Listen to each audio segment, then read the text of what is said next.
Bienvenue dans le Lunch Ride, le podcast par la rédaction de Vojo. Dans ce podcast, on vous parle de VTT évidemment, on vous parle des sentiers dont on ne se lasse jamais, des personnalités passionnées et passionnantes qu'on rencontre, et on vous parle de nos machines aussi parfois.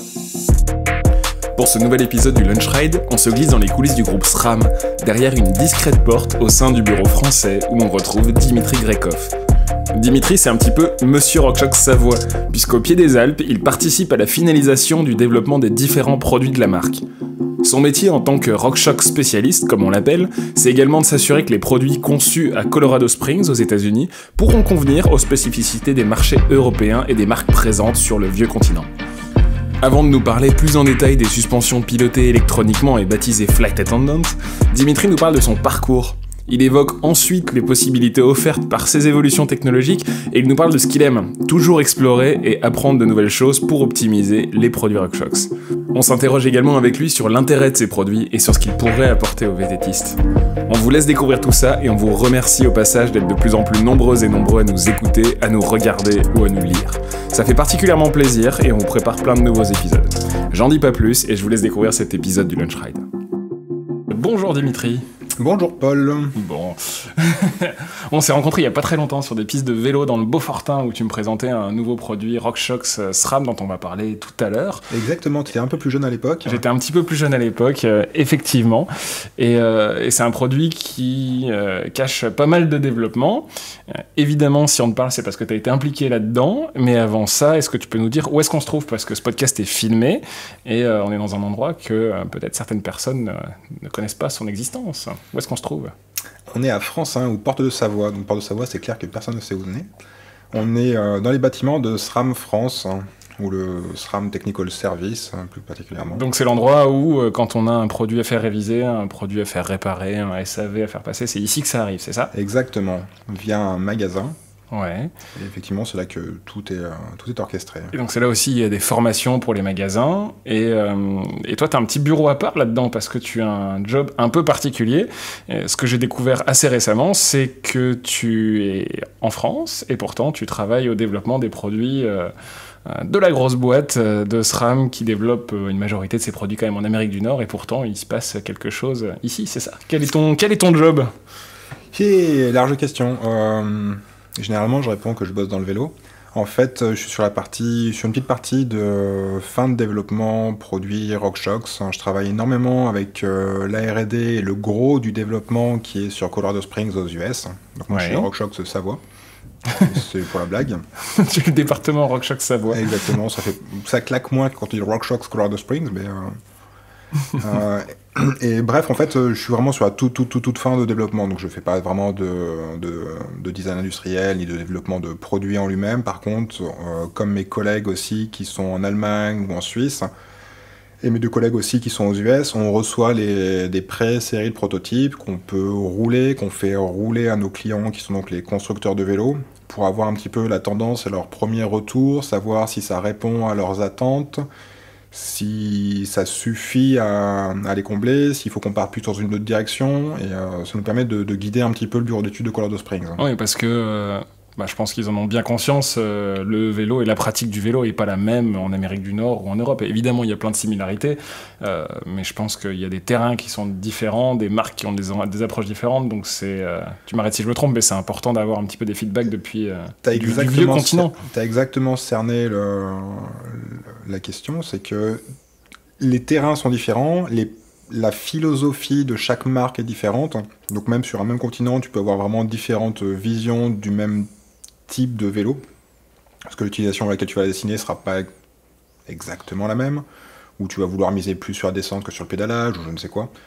Donc c'est intéressant aussi de pouvoir justement collecter les feedbacks les plus larges possibles pour essayer d'avoir un produit au final qui arrivera à satisfaire la plus large panel de clients possible. C'est là où une marque devient globale, mondiale, quand elle est capable d'intégrer toutes ces spécificités. On peut prendre un exemple très très concret sur la pratique, on va dire all mountain enduro. Si tu vas en Amérique du Nord, tu as beaucoup de sentiers qui ont été tracés et conçus pour le vélo, donc évidemment les suspensions servent à quelque chose, mais il y a un flow, il y a des choses qui sont faites pour que ça passe bien à vélo.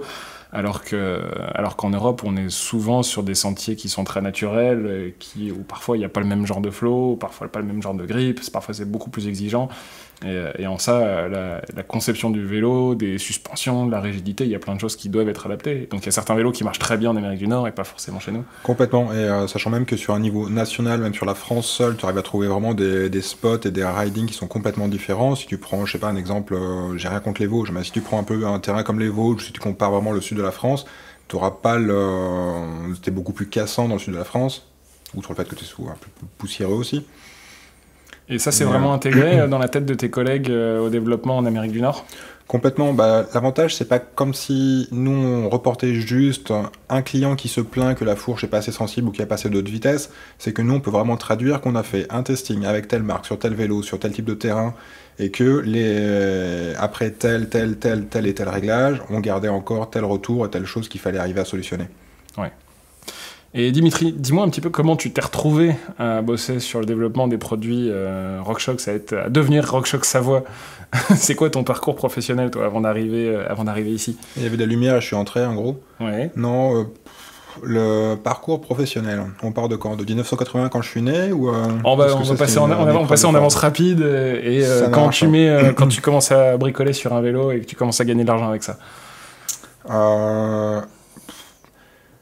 Tu vas couper le silence ou pas ?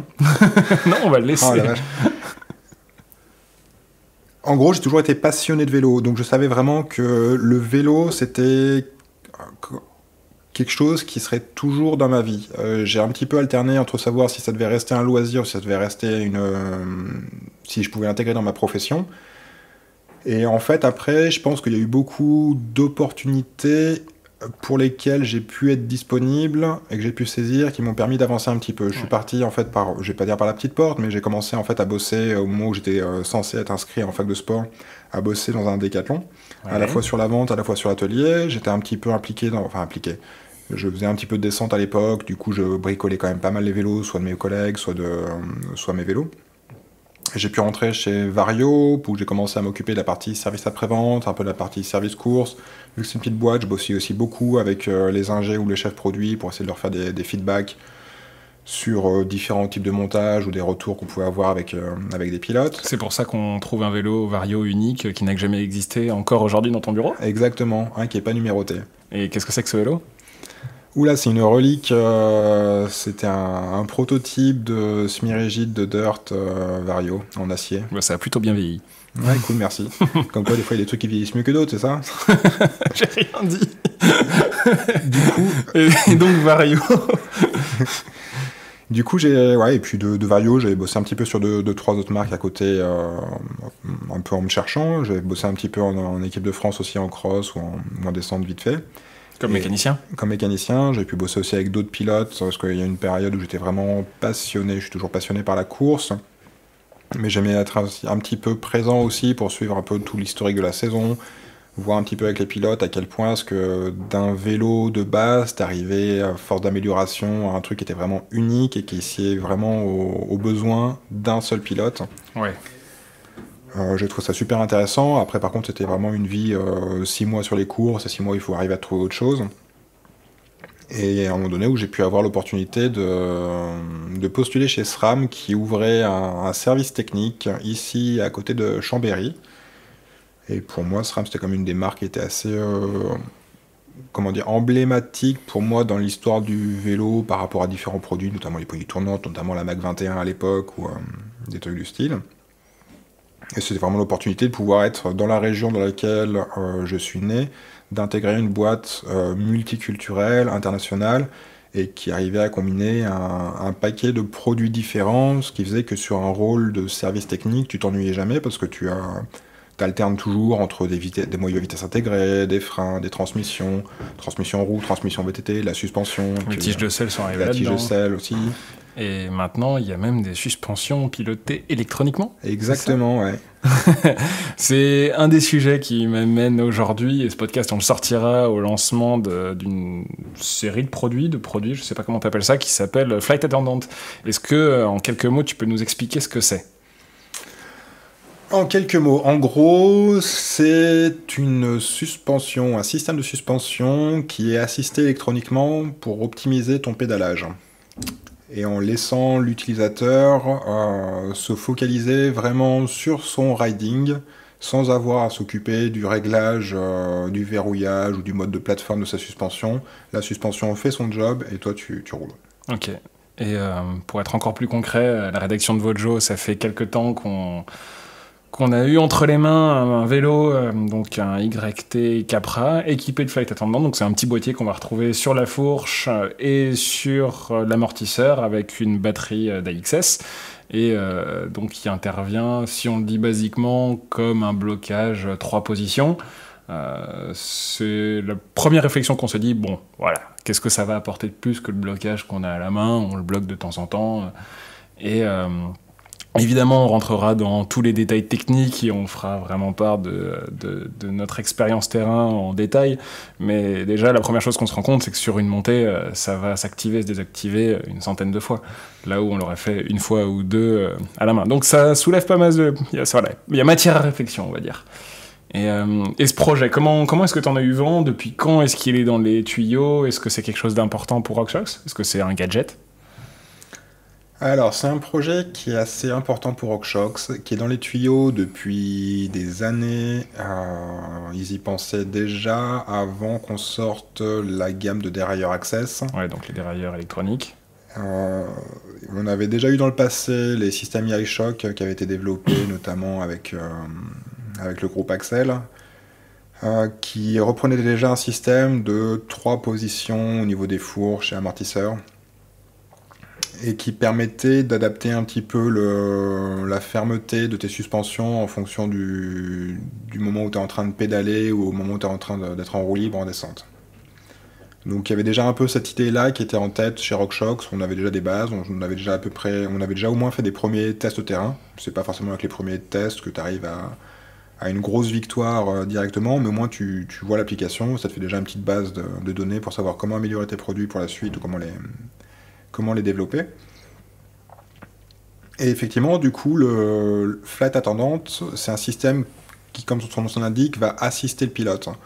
Disons que tu pars avec ton vélo tel que tu le réglerais pour aller pédaler, si tu n'avais pas d'assistance électronique. Ouais. Et le système va vraiment aider et être toujours en train de capter les informations, de savoir, tu es en train de pédaler, tu es sur une route qui est super lisse, ok, je bloque les suspensions pour toi.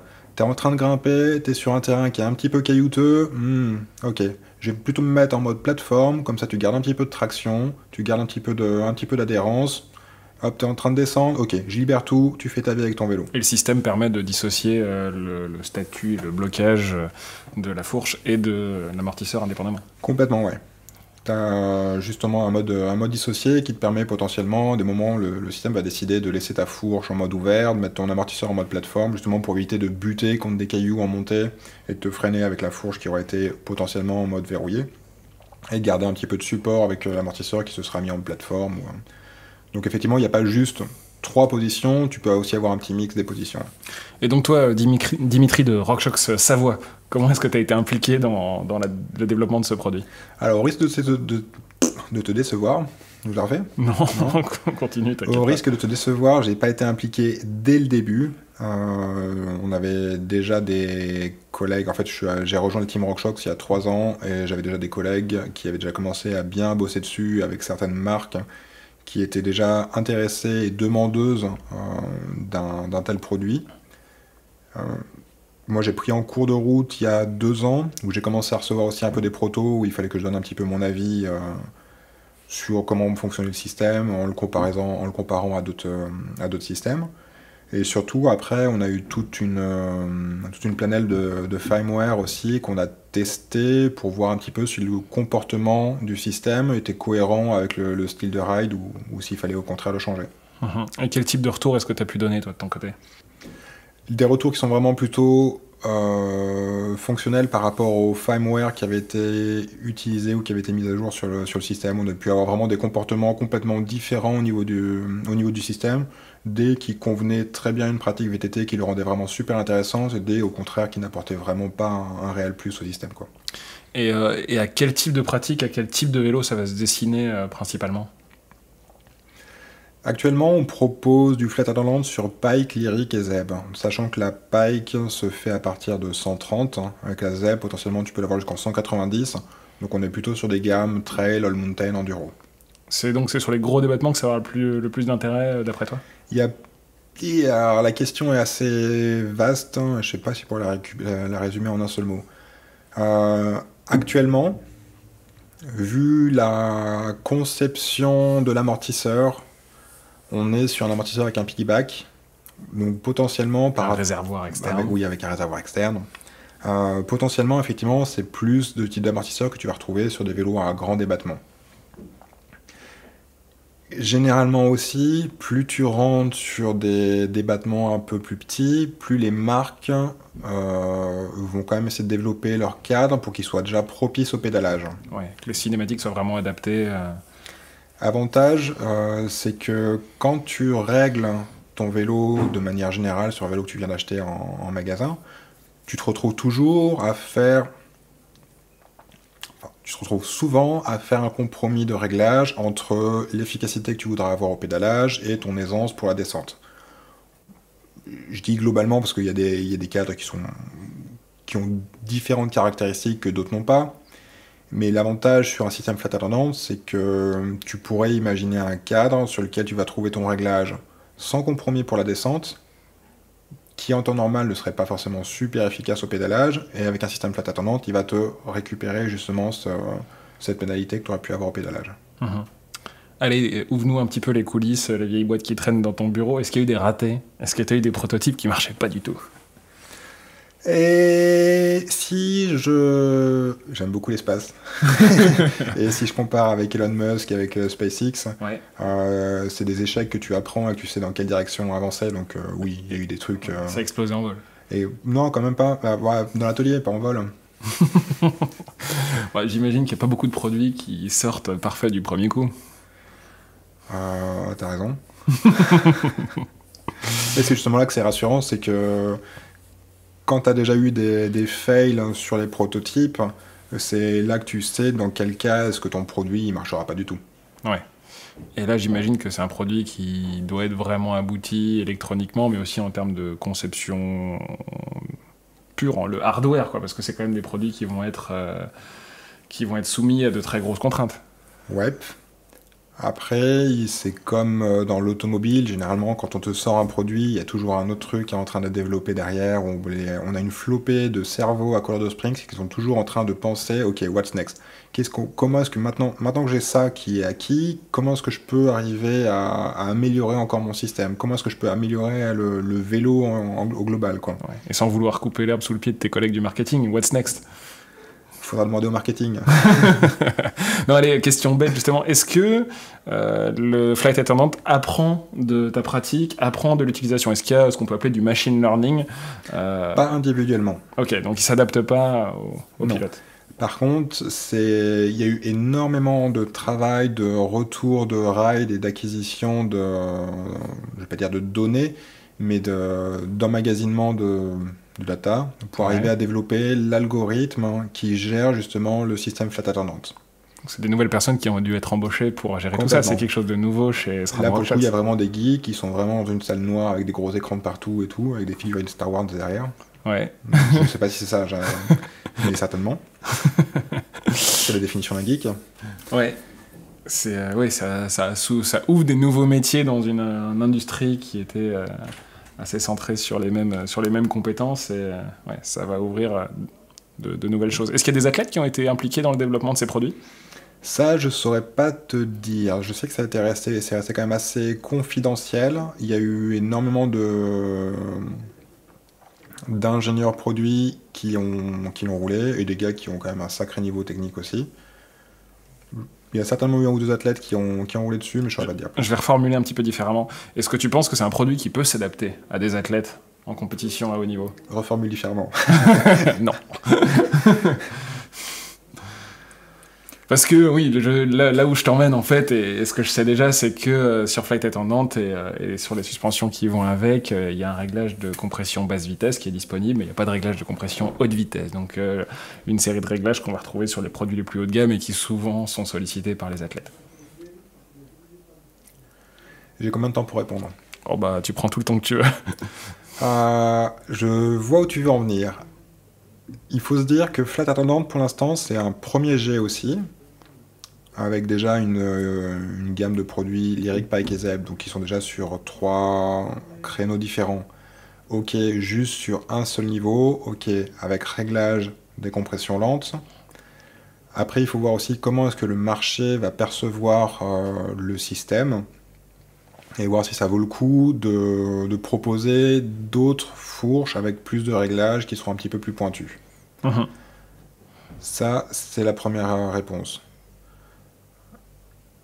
Je te demandais si ça pouvait convenir à des athlètes.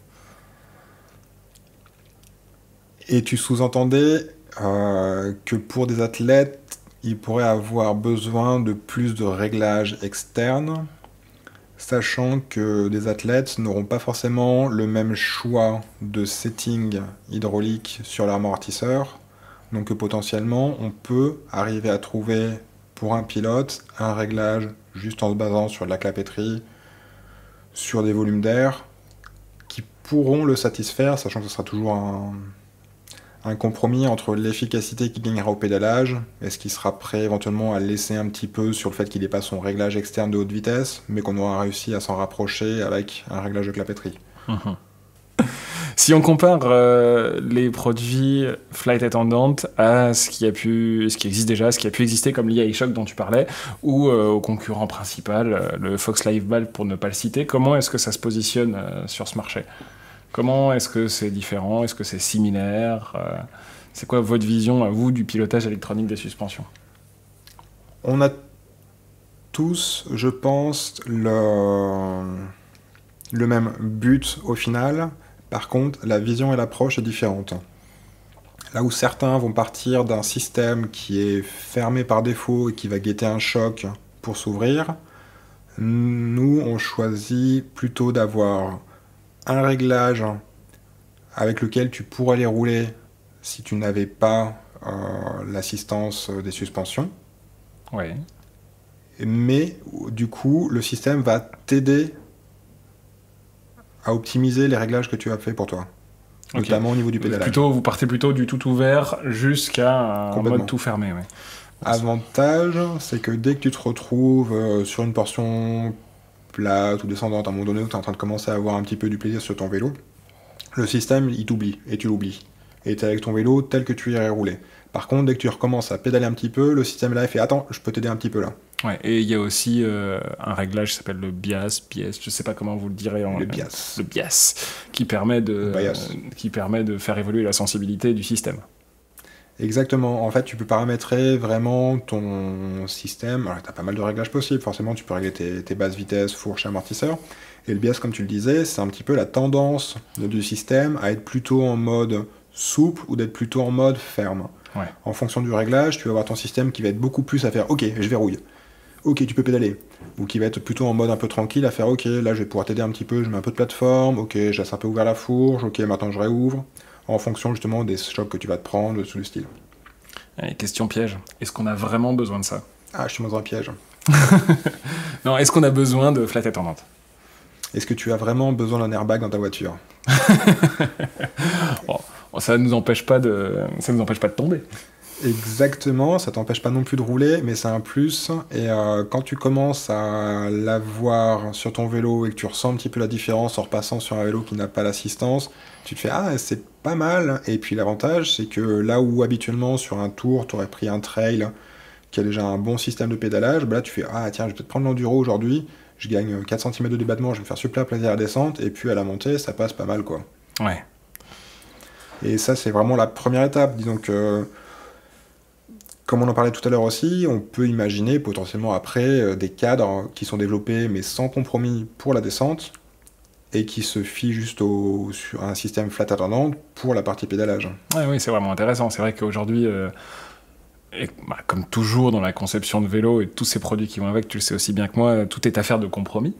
Et c'est vrai que sur les cadres, les marques elles sont obligées d'intégrer le facteur montée, même sur des gros vélos d'enduro.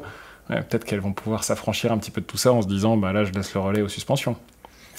Intéressant. Et justement, parce que tu as fait la tournée des marques de vélo avec lesquelles vous travaillez pour la monte en direct, donc sortie d'usine en OEM. Est-ce que vous avez déjà eu ce genre de remontée? Est-ce que vous avez déjà discuté de ce genre de choses avec des ingénieurs? Il y a plein de trucs qui se discutent. Bon, eh bien l'avenir nous réserve pas mal de choses.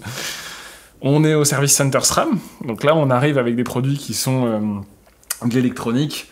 Est-ce qu'on va pouvoir continuer à bidouiller un petit peu sa fourche, faire son entretien soi-même si on sait le faire, ou dans son magasin, ou est-ce qu'il va falloir absolument que ça repasse par ici? Non, c'est complètement serviçable. C'est toujours délicat, quand tu es habitué à faire une opération, c'est facile de dire qu'elle est facile à réaliser. Oui. Mais globalement, si tu as les outils, si tu as une surface qui est dégagée, si tu as ton manuel où tu connais le produit, c'est totalement serviçable chez soi. Est-ce que vous allez sortir des tutoriels comme vous le faites petit à petit? Oui, certainement, oui. Ouais. C'est pas moi qui vais les sortir, mais il y en aura sûrement, oui. Et l'avantage, en fait, c'est que c'est des produits, je veux dire, normaux sur lesquels tu as un bloc électronique qui est rajouté. Donc quand tu veux faire ton entretien, tu démontes ton bloc électronique que tu ne touches pas, et après le reste ça se voit assez bien. On vous le mettra en photo. C'est assez facilement démontable, effectivement. Et chez SRAM, souvent ce que vous faites, c'est que vous sortez un produit qui est plutôt haut de gamme. Ça commence souvent avec les dérailleurs, ça commence sur le XX1 ou le XO1, et ensuite ça devient de plus en plus accessible jusqu'au modèle GX. Est-ce que on va retrouver quelque chose de similaire sur les produits flat attendant, ou ça sera limité au plus haut de gamme? Alors pour l'instant, c'est limité vraiment au haut de gamme. Après, il faudra voir aussi comment est-ce que le marché reçoit le système et le produit, et quelle va être la demande derrière. Ouais. Parce qu'à l'origine, sortir un GX Access, c'était pas forcément envisageable de l'avoir à ce tarif intéressant, et l'Access se limitait vraiment sur le XX1. Ouais. Donc on va voir un petit peu quels seront les premiers retours. Et toi, là, dans tout ce développement, tous ces produits Flight Attendant, qu'est-ce qui t'excite le plus, toi, personnellement, Dimitri, dans tout ça? Sur Flight Attendant ou sur le job en général? Les deux, mon capitaine. Le fait qu'il y ait constamment des nouveautés et que tu puisses jamais considérer que tu sais fermement tout, et qu'il y a toujours un peu de la remise en question, il y a toujours des nouvelles problématiques, des nouveaux points de vue à appréhender et toujours à apprendre. On peut pas se dire on est arrivé au bout du développement, maintenant on sature. Non, surtout dans la partie suspension où je suis, il y a toujours des clients qui ont une nouvelle approche, une nouvelle idée, un nouveau concept. Et il y a toujours à apprendre de ça, il y a toujours à essayer de trouver une solution pour essayer de les aider à optimiser leur idée. Très bien. Et le fait que ce soit multiculturel, qu'il y ait tout le temps un gros échange, un gros partage de points de vue différents, c'est toujours cool. Je suis vraiment curieux de voir un petit peu comment ça va être perçu, les premières personnes qui vont rouler avec, ce qu'elles vont en penser. Nous, on va partager un petit peu avec tous nos lecteurs et auditeurs ce qu'on en a pensé dans un article sur vojomag.com. On n'est pas rentré délibérément ensemble dans les détails les plus techniques, parce que sinon, c'est un podcast qui durerait, je pense, environ 3 heures, 4 heures. Je sais que tu peux tenir le coup, Dimitri, mais en tout cas, merci d'avoir partagé avec nous un petit peu de ton parcours, un petit peu de ta vision sur ces produits-là. Et puis je te dis à bientôt. Merci à toi d'avoir fait le déplacement et merci pour cette discussion. À bientôt. Le Lunch Ride, c'est terminé pour aujourd'hui. Merci de nous avoir écoutés. Si ça vous a plu, n'hésitez pas à nous le dire, à noter ce podcast et à le partager.